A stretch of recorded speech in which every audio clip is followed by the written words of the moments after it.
Hello everyone, welcome back to the Prep B. So here is the 27th set of 69 series. Pause करो video solve करो। अगर आपने पहले से ही solve कर लिया है तो सॉल्यूशन देखो। क्या गिवन है सेट में? 10 friends A B C D E F G H I J. Okay, मैं लिख देता हूँ इसे। तो 10 फ्रेंड्स है, एक है A, then B, then C, then D, then E, फिर F, G, H, I, J decided to attend the state fair at ABC Stadium.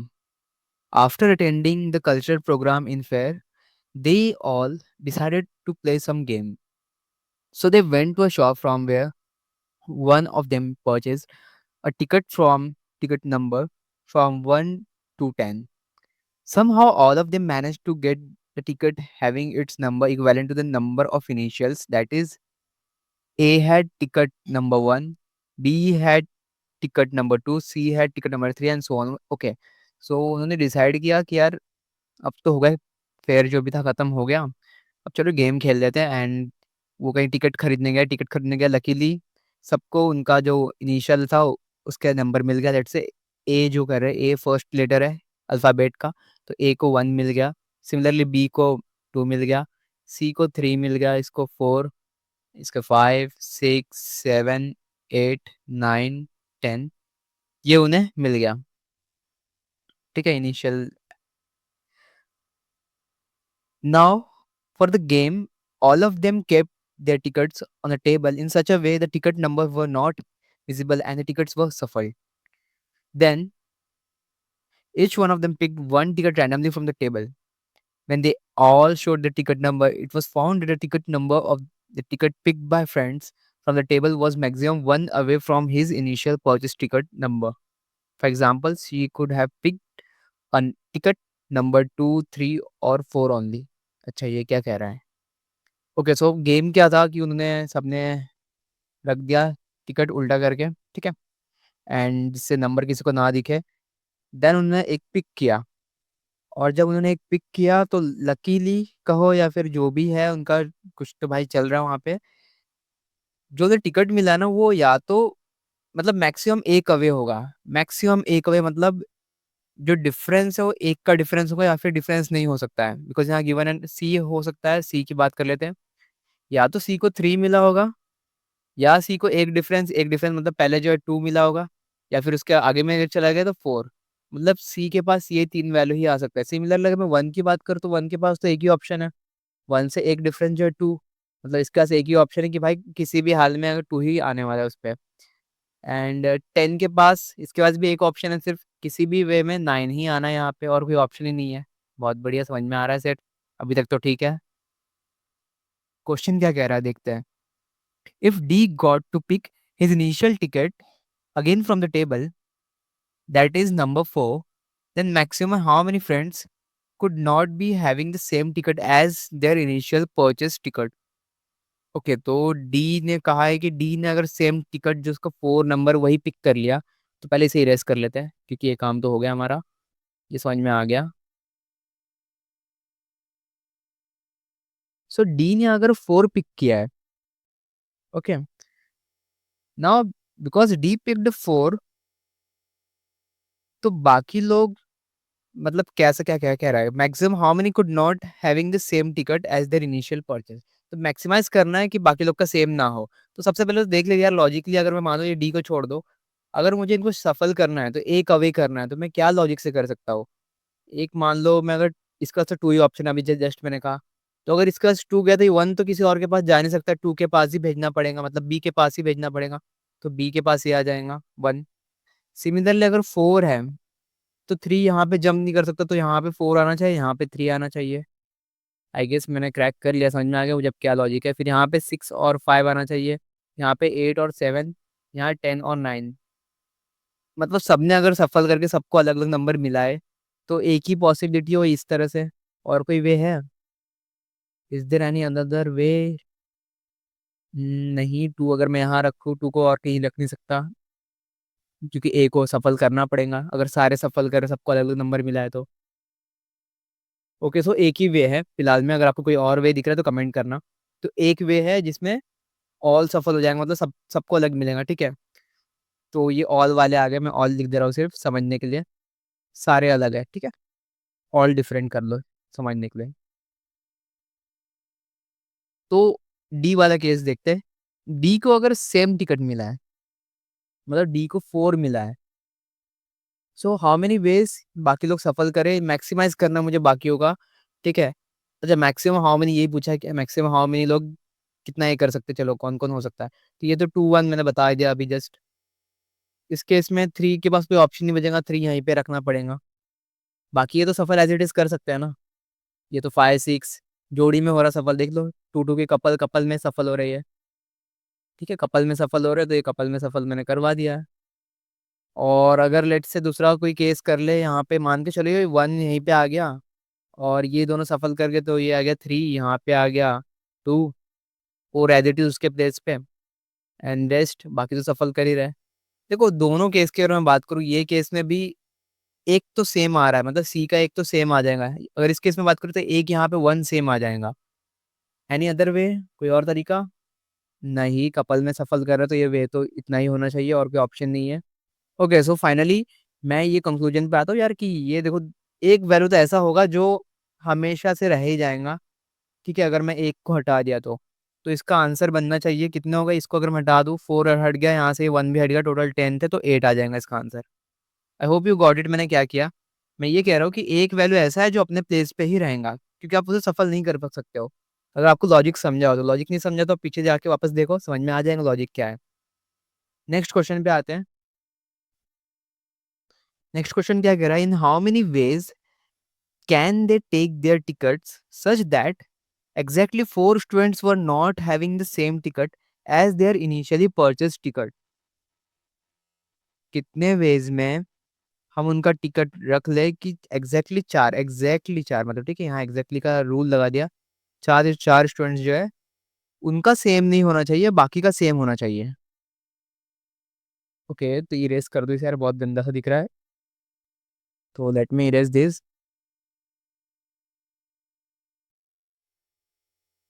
Okay, तो ये जो कह रहा है कि सिर्फ चार को मुझे डिफरेंट करना है, बाकी सबका सेम रखना है।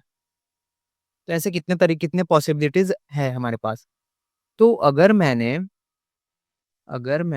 ये दोनों को, मान लो एक एक पेयर में, चलो पेयर में ही कर लेते हैं, ये एक पेयर हो गया और ये एक पेयर हो गया, इन दोनों को अगर मैंने अलग कर दिया, बस डिफरेंट कर दिया, बाकी सबको सेम रखा 5 6 7 8 9 तक, 9 10। एक पॉसिबिलिटी तो ये होगा। दूसरा पॉसिबिलिटी क्या हो सकता है कि मैं ये दो पेयर को चूज कर लूँ, बाकी को सेम रख दो। तीसरा पॉसिबिलिटी मैं ये दो को चूज चूज कर लूँ। ऐसे ही मैं बाकी भी और पॉसिबिलिटी बना दे, या तो मैं इसे चूज कर लूँ, इसे चूज कर लूँ। मतलब मुझे पीएनसी लगाना पड़ेगा, समझ में आ गया। पीएनसी कैसे लगाऊंगा, देखो मैं क्या कह रहा हूँ, ये एक पेयर है ना, इसको 1 मान लो, ठीक है, इस एक पेयर को 1 मान लो। तो मैं मान के चल रहा हूँ एक पेयर हो गया मेरा 1, ए बी का एक पेयर, ये सी डी का एक पेयर, ये 1 हो गया। उसके बाद इनका एज इट इज 1 2 3 4 5 6, ये छः अलग। समझ में आ रहा है क्या कर रहा हूँ, पीएनसी मुझे नहीं आता उतना ज्यादा, जो आता है मैं वैसे ही कर रहा हूँ। ये एक पेयर को मैंने इन दोनों को एक मान लिया, ये दोनों को एक मान लिया, अभी के लिए अज्यूम करके चल रहा हूँ। तो ये दो और ये छः, इनको अलग रख दिया मैंने, ए ई एफ जी एच आई जे, ये अलग हो गया, तो ये टोटल 8 हो गए। मैंने ऐसा क्यों किया, सिंपल लॉजिक है, मुझे दो पेयर को मतलब ऐसा करना है जो सफल करना है, इसलिए मैंने क्या किया, मैंने 8 पेयर बनाया, मतलब पेयर को मैंने काउंट कर लिया 1, और बाकी को मैंने इंडिविजुअल रख दिया। तो ऐसे 8 पेयर बन गए। तो मुझे 8 में से कोई सा भी दो सेलेक्ट करना है। I have to select any 2 from the 8 pair, ठीक है, मतलब ये 8 में से कोई भी दो मुझे चूज करना है। और ये जो 1 1 है वो कोई भी हो सकता है, कोई भी पेयर बन सकता है, ये भी पेयर बन सकता है, ये भी बन सकता है, ये भी बन सकता है, कोई भी बने, मुझे क्या, मुझे जो दो चूज करना है। तो इसका आंसर आ जाएगा 8C2, which is 8 into 7, 2 into 1। तो ये बन जाएगा 2 4 द 8, 4 7 द 28। तो answer for this is 28। Easy set है, मतलब टफ नहीं है। अगर आपको पीएनसी थोड़ा बहुत आता है, लॉजिक अगर आप थोड़ा बहुत आप चला सकते हो दिमाग, तो यार not very big deal to solve this set. I hope you got it, कैसे मैंने निकाला 28। नेक्स्ट क्वेश्चन पे जाते हैं। If number of ways in which exactly n students not having their initial tickets is maximum possible, then what is the value of n? क्या कह रहा है question? Number of ways in which exactly n students not having their initial tickets is maximum possible. अच्छा, वो कह रहा है कि यार देखो मैक्सिमम पॉसिबल, देखो कंफ्यूज मत हो, ये ऐसा समझो, if the number of veg is maximum possible, ठीक है, ये कंफ्यूजन था बीच में, इसको अगर हटा दो तो हमें बोला कि नंबर ऑफ वेज जो है ना मैक्सिमम पॉसिबल होगा, तो वो किस केस में पॉसिबल होगा, एन की किस वैल्यू के लिए पॉसिबल होगा। तो अब मुझे क्या करना है, मुझे सेम तरीके से निकालना है। थोड़ा कंफ्यूजिंग लिखा, गलत तरीका है, मतलब पता नहीं कैसे लिखा है, आई एम नॉट श्योर, मतलब मेरा इंग्लिश तो ऐसे ही वीक है, बट कट-पिट करके समझ जाता हूँ। तो ऐसा वेज बताओ जहाँ पे मैक्सिमम नंबर ऑफ मतलब पॉसिबिलिटी बननी चाहिए और वो एन की किस वैल्यू के लिए होगा, मतलब कितने स्टूडेंट्स के लिए होगा, कितने लोग को सफल करने पे मैक्सिमम पॉसिबल हम बना सकते हैं। ये देखो अगर सारे सफल कर गए, जैसे हमने बताया था, ऑल अगर डिफरेंट हो, सबके सब सफल कर रहे हो, तो ये तो एक ही वेज बन रहा है, यहाँ पे ओनली वन पॉसिबल वेज बन रहा, तो ये तो आंसर नहीं होना चाहिए ऑल, मतलब 10 तो आंसर नहीं होगा, कोई अगर 10 इसका मार्क कर रहा है, ऑप्शन ही नहीं है, छोड़ो। मार्क क्या करेगा। नेक्स्ट क्वेश्चन पे नेक्स्ट करते हैं। मान के चलो मैंने बोला ये एक सिर्फ सफल कर रहा है, मतलब अभी जैसे मैंने थोड़ी देर पहले किया था ना, 2 बनाया था, तो मान के चलो ये एक पेयर सफल कर रहा है, बाकी सब एज इट इज है, ठीक है। आई होप यू गॉट इट, मैं क्या कह रहा हूँ, एक सफल कर रहा है, बाकी लोग नहीं कर रहे, बाकी एज इट इज है, तो ये बन जाएगा 9C2, 9C2 या 9C1, माय बैड, 9 में से कोई एक ना, एक पेयर कोई बन रहा है ना, तो 9C, तो यहाँ पे 9 वेज बन रहा पॉसिबल। इससे बड़ा वेज हमने ऑलरेडी देख चुके हैं, 8C2, इसका अभी जस्ट हमने वैल्यू निकाले थे, ये आ जाएगा 28। Y8C2 मैंने अब कहा कि यार देखो, एक अगर सिर्फ एक पेयर है वो सिर्फ सफल कर रहा है, बाकी सब एज इट इज है, मतलब ये 3 4 5 6 7 8 9 10 एज इट इज है, सिर्फ ये सफल कर रहे हैं, एक दूसरे का प्लेस चेंज हो रहा है, ठीक है। इसमें 9 पॉसिबिलिटीज है, हाउ 9 पॉसिबिलिटीज, कोई भी 2 पेयर सफल कर सकता है, ठीक है। इस केस में कोई 2 पेयर हमने सफल करवा दिया, ठीक है, कोई दो, ओके पहले वाले में गलत बोल दिया, कोई 2 नंबर सफल कर सकता है। इस केस में कोई 2 पेयर को हमने सफल करवा दी, ये पेयर और ये पेयर दोनों सफल कर रहे हैं, ये हो गया 2-1, ये हो गया 4-3, बाकी सब एज इट इज है, तो ये 28 वेज बन रहा है। अब मैं देखता हूँ, मैं 3 अगर सफल करवाया, 1 2 3, अगर 3 को मैंने सफल करवाया तो कितने पॉसिबिलिटीज है, 3 है, मतलब कि ये बन गया 3, और ये 1, 3 के बाद 4 5 6 7, 7 सी में से 3, तो this will become 7 into 6 into 5 upon 3 into 2, ये 6 कैंसिल, 5 7 35।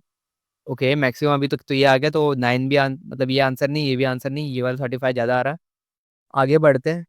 मान के चलो अब एक केस में चारों को घुमा दो यार, 4 मतलब घुमा दो, तो 1 2 3 4 बन गए ये, और एक 5 6, तो 6C4, ये बन जाएगा 6 इंटू 5, जो हो जाएगा 4 इंटू 3। ओके, क्या कर दिया मैंने, अच्छा मैं उल्टा कर दिया, तो यार 6C4 कर लो या फिर 6C2 कर लो, एक ही बात होता है, तो मैं 2 कर दूंगा सीधा सीधा, तो ये 2 3 जा 3 5 15, ये 15 आ रहा है, ठीक है, तो ये भी आंसर नहीं हो सकता है। एक आखिरी पांचों का पेयर घुमा दो यार, 5C5, ये तो ये वन वेज है, ये भी खत्म हो गया भाई, तो ये वन वेज ही है, मतलब ये भी आंसर नहीं होगा, तो मेरा आंसर जो है ये वाला आंसर है मेरा। नाउ यू मस्ट से कि यार ये क्या बकवास है, 7C3 लिखा है यहाँ पे, आंसर में क्या मार्क करूँ मैं, वो तो बताओ, 35 तो आंसर में आई नहीं। देखो अभी मैंने कहा ना, हमने कितने पेयर चूज किए, 3 पेयर, मतलब 3 पेयर जो है सफल कर रहा है, एक पेयर में कितने लोग हैं, 2 लोग हैं, तो कितने का टोटल, 6 लोग, आंसर हो जाएगा ऑप्शन बी, 6 लोग जो है।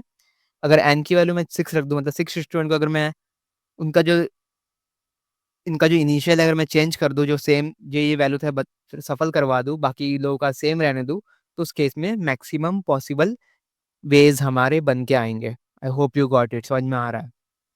नेक्स्ट क्या कह रहा है, question number 4, what is the total number of ways such that at least one of the students is not having his initial tickets again? Maximum possible ways, मतलब sorry total number of ways बोला है कि कम से कम एक जो बच्चा है ना, उसके पास तो उसका टिकट होना नहीं चाहिए।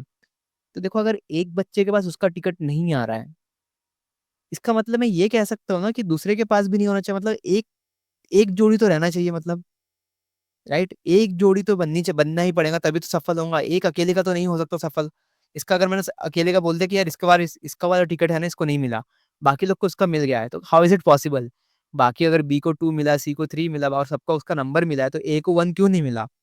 तो मतलब जोड़ी में ही सफल होऊँगा, ये तो समझ में आ गया आपको पहले ही। तो यहाँ पे इसका आंसर मतलब एक अकेले का तो नहीं हो सकता है, तो 2 का ही देना पड़ेगा। तो 2 वाला केस हमने ये बना चुके हैं, देखो यहाँ पे, 1 जोड़ी, ठीक है? और यहाँ पे भी देखो, यहाँ 2 जोड़ी का बना दिया, यहाँ 3 का बना दिए, 4 का बना दिए, 5 का भी बना दिया। और क्या है, ये ऑल वाला ही बना हुआ है। तो मुझे करना क्या है इसके लिए? कुछ नहीं करना, मुझे ऐड कर देना इन नंबर्स को। वेज़ हमने निकाल चुके, ये 9 वेज़ यहाँ पे थे, तो मैं करूँगा 9 प्लस ये हो जाएगा 28 प्लस 35 प्लस 15 प्लस 1 और प्लस 1 ये वाला भी। तो इसको ऐड कर दो, जो भी आंसर आएगा वो आपका आंसर बन जाएगा। कितना बन रहा है आंसर वैसे? कितना बन रहा है? ये बन रहा है आपका 15 plus 35 that is your 40 and 50 50 और ये 28 और ये 2, तो ये हो जाएगा 30, 50 प्लस 30 80, 89, 89 तो ऑप्शन में है। सही है 89। एक मिनट, यहाँ 1 1 2 बार, अच्छा देखो एक, अरे हाँ ये गलती हो गई, ये 1 काउंट नहीं करना क्योंकि ये तो ऑलरेडी किया ना 5, ये पांचों को सफल करवा देते, ये तो 1 ऑलरेडी हमने काउंट किया, तो मैंने एक्स्ट्रा 1 काउंट कर लिया, तो एक माइनस कर दो, 88 आंसर आएगा, ठीक है? आई होप यू गॉट इट। मैंने क्या किया, मैंने ये एक्स्ट्रा काउंट कर लिया, ये 5 तो ये जो सफल हुआ है, ये तो 5 ऑलरेडी हमने सफल किए थे इनिशियली, पांचों के पांचों पेयर को, तो ये और ये डबल काउंट हो रहे थे, इसलिए गलती हो गई। तो मे भी हो सकता था मैं ये मिस्टेक कर लूँ, बट अब मैं थोड़ा कॉशियस हो गया हूँ, गलती करने से थोड़ा मैं देख देख के करता हूँ कि मार्क करने से पहले गलत तो नहीं है, तो फिलहाल तो गलत नहीं है। By the way let me know आपको कैसा लगा सेट। टफ तो नहीं था ये, डिफिकल्ट तो नहीं था, अगर आपको लॉजिक समझ में आ रहा है समझ के देखो, पढ़ने में गंदा सा है, देख के बहुत से लोग इसे स्किप कर देंगे, यार ये क्या कह रहा है ये, बट नहीं, अगर आप समझ के करोगे तो नॉट वेरी टफ, मैं कहूँगा इजी टू मॉडरेट।